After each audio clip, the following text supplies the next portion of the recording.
Welcome to another program we call Perspectives El Paso. I'm always trying to find interesting guests. Now, all of you have different interests, but one thing that you should have an interest in is public policy making, such as with the Texas legislature. So today I have with me Joe Moody, who is a member of the Texas legislature. Yes, sir. Glad to have you on. Thanks for having me. Passed one another over the years. I've known your parents for many, many years. Yes, sir. And we have a politician on today, but not just a politician, but a policy maker involved in making policy in Austin. Now, we'll start with this. When I was teaching up in the Panhandle area, in Amarillo and Lubbock area, in the South Plains they called it, Texas Monthly Magazine began to do a segment after every regular legislative session, and sometimes a special session, and they would give us a list of the best and the worst legislators in the legislature during that session. Sometimes, as the years went by, following sessions every other year, somebody that was listed at one time as a good legislator, another time might be listed as a bad legislator in their list of 10 best and 10 worst. 150 members in the Texas House of Representatives. Now, Mr. Joe Moody, that's a subjective thing. You've been in the legislature now several years. When did you first go to the Texas legislature? My first session was 2009, but I'm one of those folks that are considered the part of the Lost and Found caucus. Mm-hmm. I was in the legislature. I lost a subsequent election and then came back. And so my first session was in 2009, and this is my fourth session. So actually fourth session. Mm-hmm.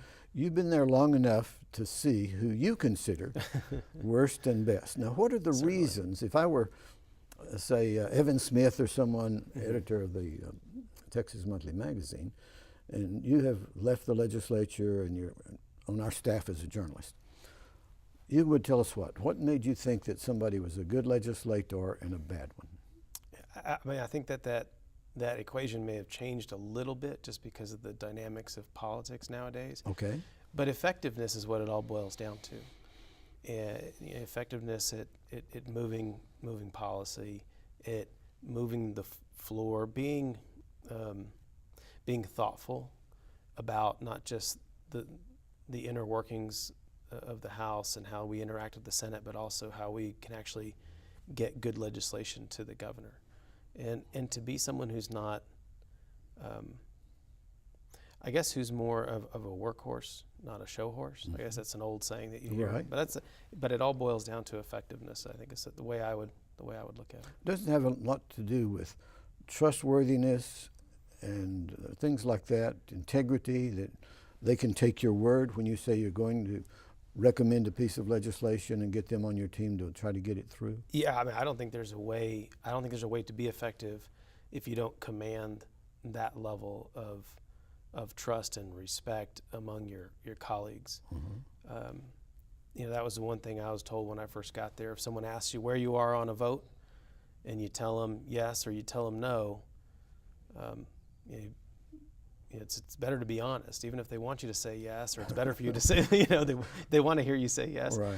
If the thing that you're going to do is say no, they will take that. That'll be much more appreciated than you telling them yes and then voting no.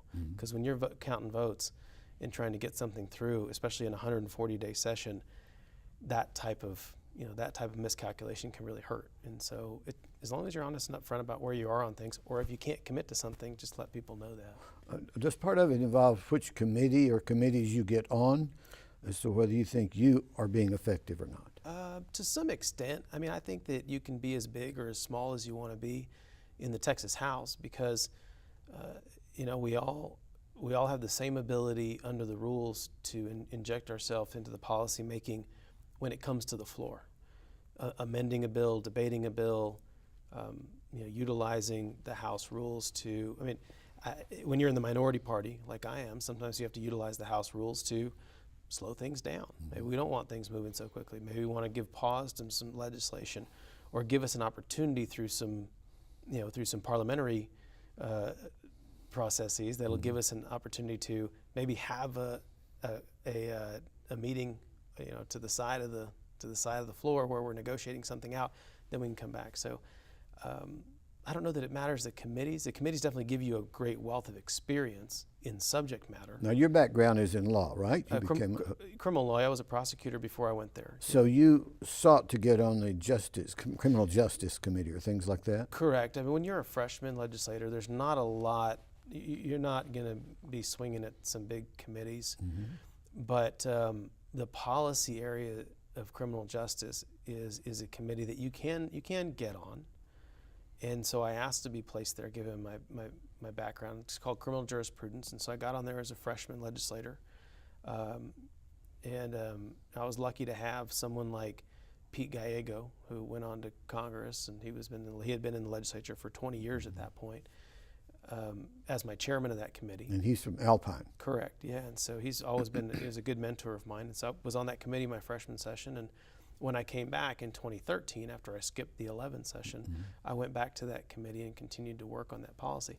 The good thing about working on a committee like that, even though it's probably not what people would consider, your plum assignment, is that it's either usually the first, second, or third busiest committee in the House, which means almost every member you work with has a bill coming through your committee. Mm-hmm.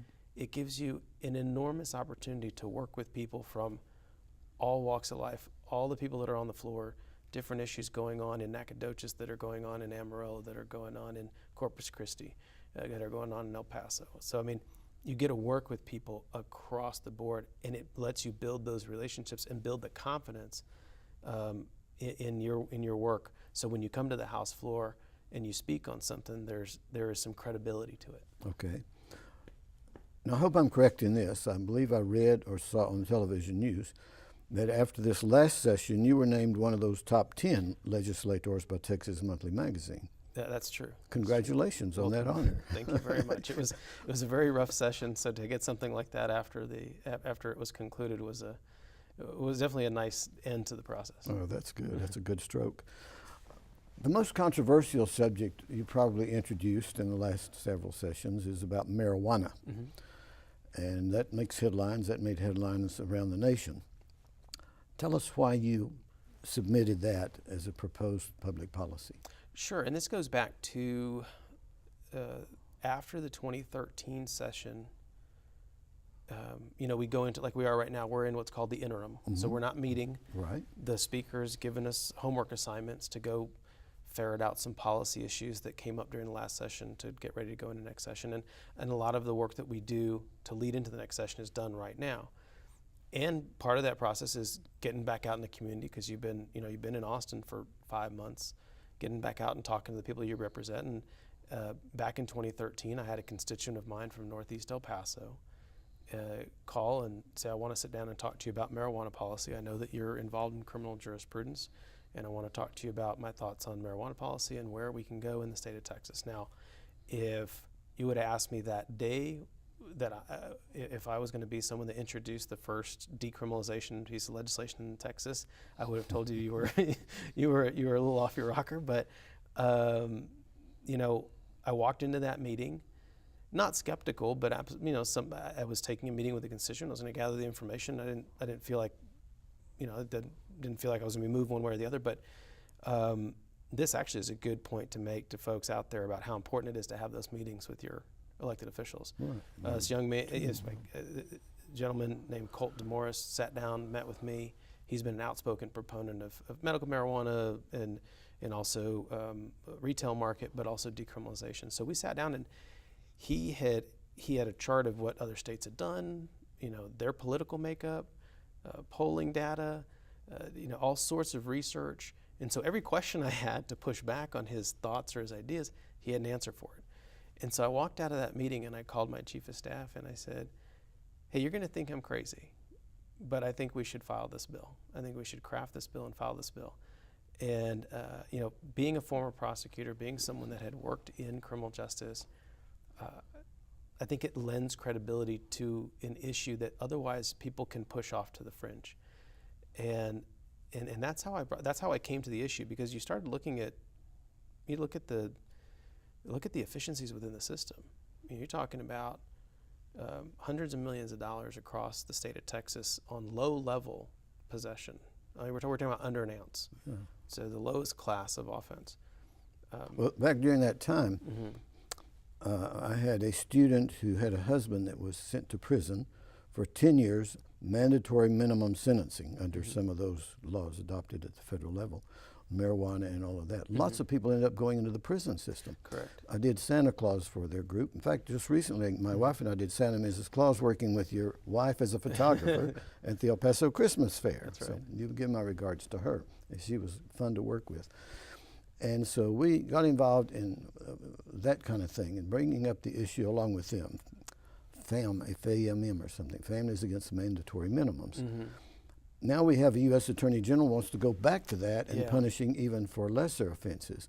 How have you found this? You're having to deal with the federal government about marijuana, and you're talking about state law on marijuana. Yeah, it's unfortunate because in this area, a lot of states have kind of gone on to do their own thing, whether it's medical, retail, or decriminalization. So you have three different approaches to enforcement, or I guess the fourth would be just keep it the way it is.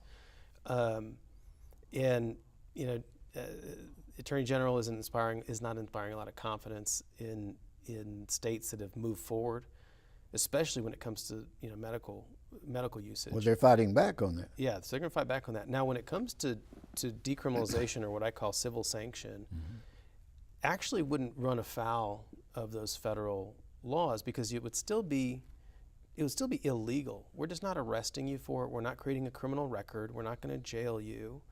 We're not going to put you through the criminal justice system. The way the bill is structured is that there's it's a citation of sorts, but not even, because it's not arrestable. So it's a fine, a class, or community service, and then depending on what the judge can use a combination of those things if they see fit. But none of those things they wouldn't create a criminal record, wouldn't create something that's going to hinder you. That was part of the reason we looked at this is the bulk majority of offenders in this category are youthful offenders. So those are folks in school or wanting to go to school, trying to get their first apartment, trying to get their first job, all these things that are completely blown up if they have a minor drug infraction. And that's maybe not a good way to do business. And it's certainly a waste of taxpayer resources. I worked with law enforcement for years. I can't remember one law enforcement officer that got into the business to bust a kid with what was left of a joint. That wasn't really why they dreamed of being a police officer. And give them a lifetime stamp exactly. of M on their forehead. No, they don't. They can take 3, 4, 5 hours of their shift processing someone like that. When you have other real problems in the community, you're just not efficient. Now, out of what you wanted to get in that legislation, what have you been able to get? So we haven't gotten it passed yet, unfortunately. There is a very narrow medical component in Texas now for children with intractable epilepsy. So there is something called the Compassionate Use Program in Texas. So there's a medical program in Texas, and that, while it is small, while it is narrow, what it does do for the first time ever, and this passed in 2015, what it does do for the first time ever is it says, we're acknowledging as a state, and Governor Abbott signed it in a bill signing ceremony, acknowledges for the first time as a state, we're saying, yes, there's medicinal value to cannabis. We're going to let this narrow population use it. So there's large movement. My bill hasn't passed yet. We've passed it out of committee, bipartisan support out of committee twice. And so, the next step for us is to get the full debate on the House floor and get over that hurdle. Okay. Now, you're interested in more than just that issue. I know you're Correct. interested in drunk drivers or drunken drug drivers because we've worked with you and others on that area here. What are some of the other areas that you focused in the last regular session or special session? Well, I think the biggest issue that we worked on last session, and actually in the interim leading up to last session, is mental health. The Speaker of the Texas House made it a point to create a priority on mental health and mental health care in Texas. Texas is not unique in that we have fallen woefully behind in taking care of individuals with mental illness or with substance abuse issues. We're not alone in that category, but what the Speaker's message was that we're going to start to turn that corner, and we're going to start treating mental health like physical health. And you look at a state like Texas. People come from around the world to get cancer care in Texas. You look at MD Anderson and everything out in the Houston area. Why are we not a place where people can do the same for research and education and treatment of mental illness?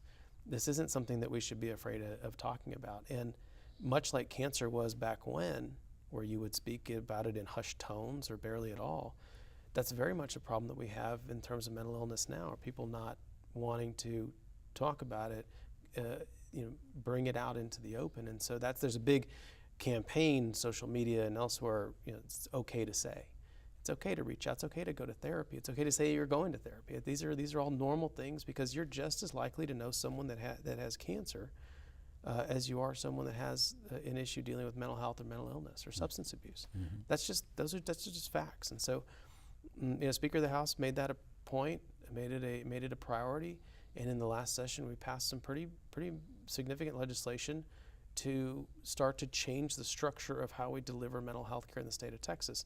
It wasn't something that's going to be done in 2 years, but it's something that began last session. It's going to continue to springboard forward. Well, just recently we had the largest mass murder in Texas history in a Baptist church just south of San Antonio. And our Senator John Cornyn and others have been making the big point about background checks and mental health, mental issues, but they don't seriously talk about controlling the automatic or semi-automatic weapons and things.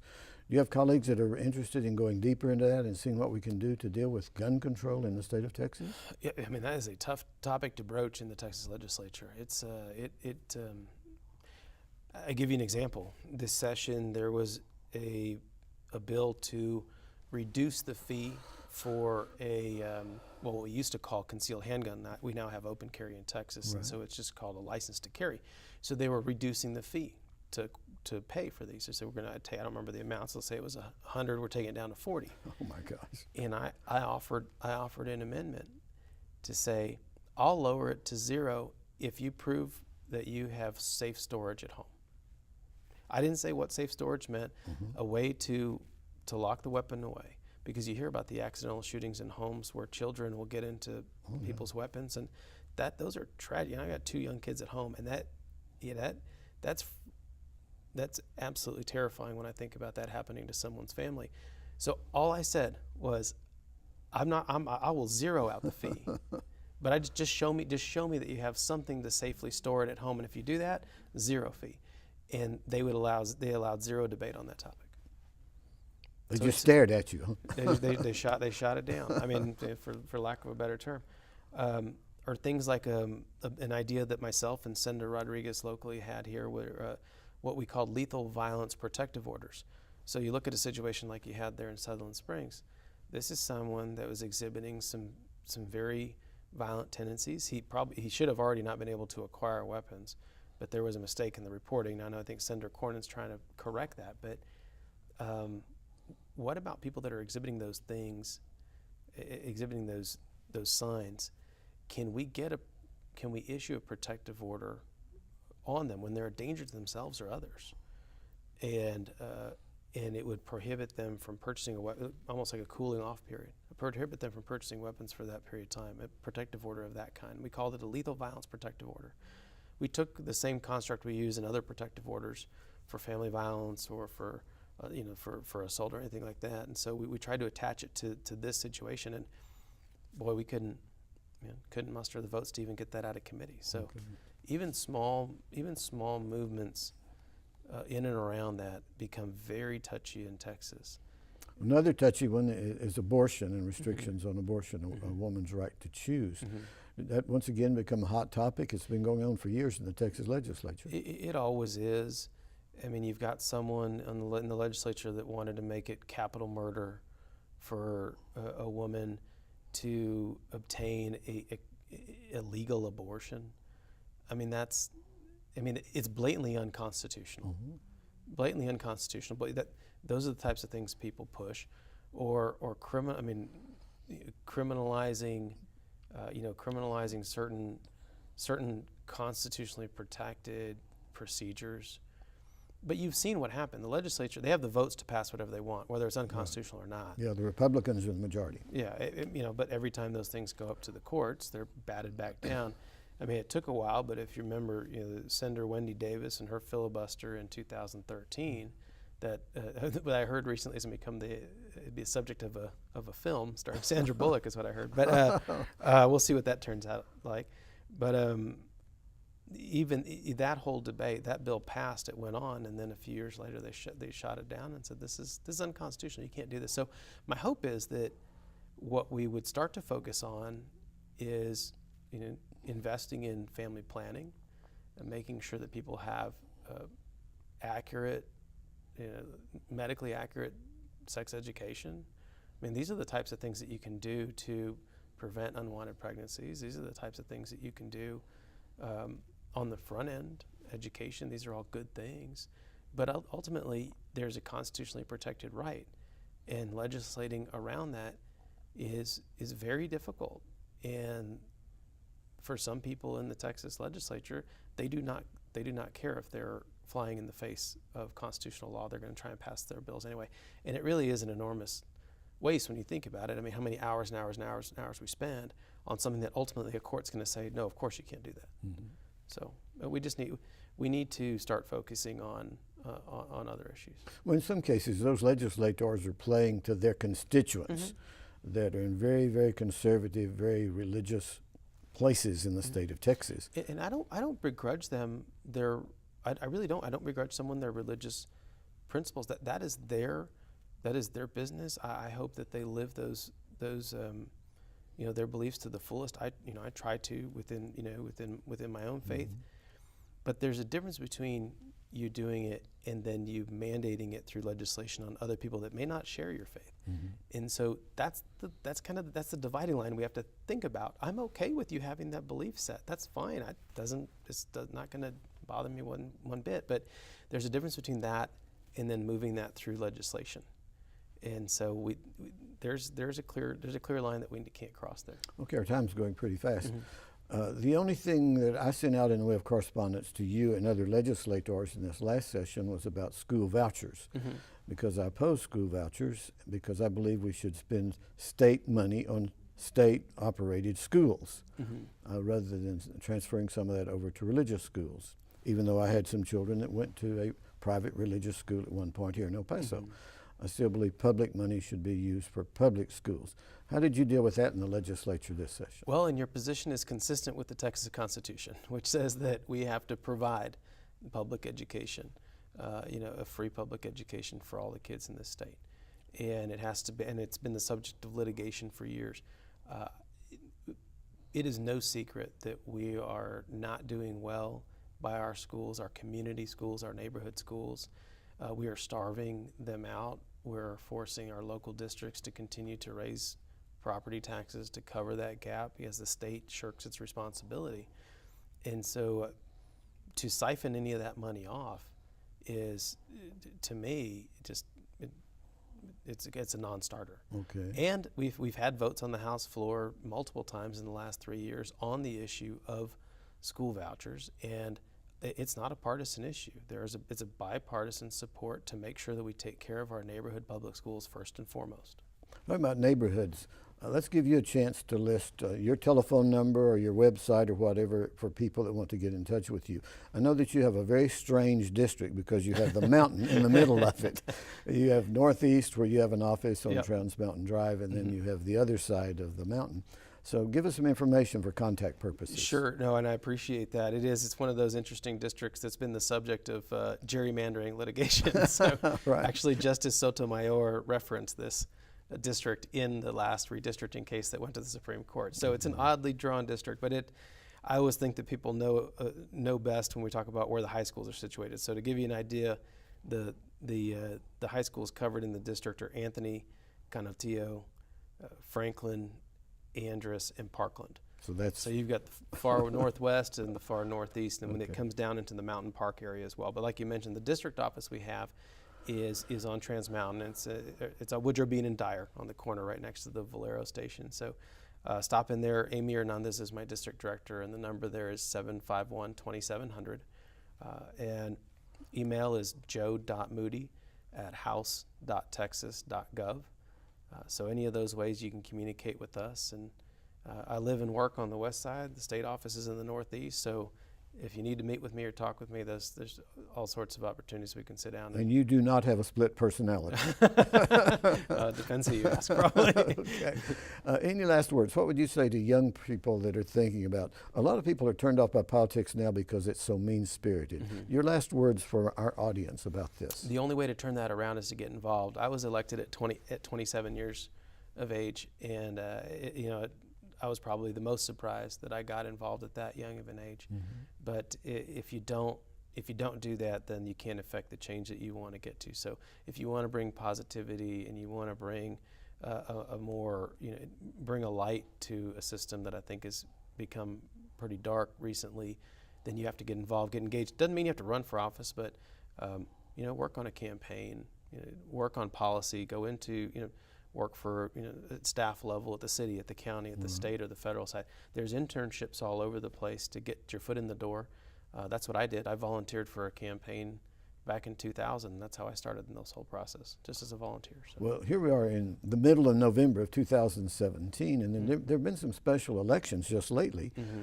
And a lot of young women got elected Mm-hmm. to state offices in the state of Virginia, some in New Jersey and so on, because they did get stimulated to go out Mm-hmm. and participate, and some decided actually to run for office. Was that encouraging to you? Oh, absolutely. I think all of the news recently in these, especially in the Virginia elections and the New Jersey elections, I think there was a recent one even the last couple of days. Mm-hmm. I think it just shows that if you get out there and you work hard and you believe in what you're working towards, you can be a part of that system and start to fix it. Mm-hmm. Well, I want to thank you for your service in the legislature. Well, thank you very much. I appreciate it. And I'll be following your career with great interest, especially how much further along you get with the policy concerning marijuana. Yes, sir. Very interesting. Another show, Perspectives El Paso. It went too fast, but we want to thank Joe Moody for coming and sharing with us his information about the Texas legislative process. Thank you. I'm Leon Blevins.